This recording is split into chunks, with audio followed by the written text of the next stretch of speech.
So hey guys, so Hrithik Roshan আৰু junior NTRৰ নতুনকৈ আহিবলগীয়া মুভি War 2 এটা টিজাৰ ৰিলিজ হ'ল কেইদিনমান আগতে আৰু আজি কথা পাতিম সেই টিজাৰটোৰ ওপৰতে গতিকে আহক ভিডিঅ'টো আৰম্ভ কৰোঁ আৰু আপুনি ভিডিঅ' চাই থাকিব শেষৰলৈকে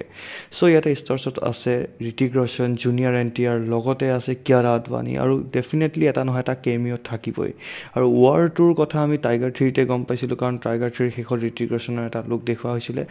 YRFৰ মানে স্পাই ইউনিভাৰ্ছৰ ভিতৰত এখন মুভি হয় আৰু বৰ্তমান অকল টিজাৰটোৰ ওপৰত কথা পাতোঁ টিজাৰটো কেনেকুৱা লাগিল অভাৰঅল ক'ব গ'লে মজা লাগিছে ঋতিক ৰোশনৰ এণ্ট্ৰিটো এই উলফৰ লগত খোজকাঢ়ি যে গৈ আছে ভাই চাহাব লাইক মানে বডি চডি বাইচেপছ মাই গড বঢ়িয়া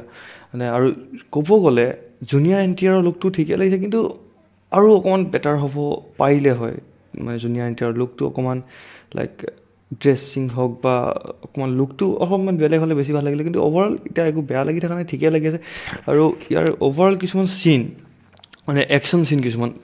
গোটেইখিনি পাৰফেক্ট আছে কিন্তু কিছুমান লাইক বিয়ণ্ড লজিক লাগে মানে লাইক লজিক নাথাকা কিছুমান চিন যেনেকৈ এই ট্ৰেইনৰ জাপ মৰা চিনটো কিন্তু অভাৰঅল ক'ব গ'লে টিজাৰটো ভালে লাগিছে আৰু বৰ্তমান কথা পাতোঁ কিয়াৰা আদৱানীৰ ওপৰত আৰু সকলোৱে গম পায় কিয়াৰা আদৱানীৰ কিছুমান চিন কিমান ভাইৰেল হৈ আছে আৰু গ্লেমাৰ ইজ ইম্পৰ্টেণ্ট মুভিখনৰ চলাবৰ কাৰণে বা যিকোনো কাৰণত গ্লেমাৰ ইজ ইম্পৰ্টেণ্ট চলি যায় আৰু সেইটো চিন চাই পেলাই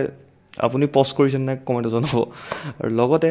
মুভিখনৰ অভাৰঅল চব ঠিকে লাগিছে BGM ঠিক আছে কিন্তু গ্ৰাফিক্স কিছুমান জেগাত অকণমান ঠিক কৰিব পৰা গ'লে হয় কিন্তু সেইটো আমি মুভিখন চালে গম পাম আৰু জুনিয়ৰ NTRৰ হিন্দীৰ ওপৰত কথা পাতোঁ জুনিয়ৰ NTRৰ হিন্দীখিনি আগতকৈতো বহুতখিনি ভাল হৈ গৈছে কিন্তু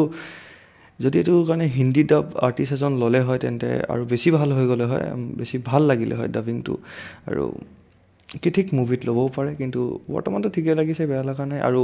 কেনেকুৱা হ'ব কাহিনীটো সেইটোতো আমি এতিয়া গেছ কৰিব নোৱাৰোঁ কাৰণ ইয়াতে ভিলেন আমি এজিউম কৰি আছোঁ যে জুনিয়ৰ NTR ভিলেন হ'ব কিন্তু কি ঠিক তেখেত ভিলেন নহয় তেখেত হিৰ' হৈ যাব পাৰে ঋতিক ৰোশন ভিলেন হৈ যাব পাৰে যিকোনো হ'ব পাৰে গতিকে ৱেইট কৰোঁ 14 আগষ্টত মুভিখন আহিব আৰু আপুনি অপেক্ষা কৰিছেনে মুভিখনৰ কাৰণে মোক কমেণ্টত জনাব নিশ্চয়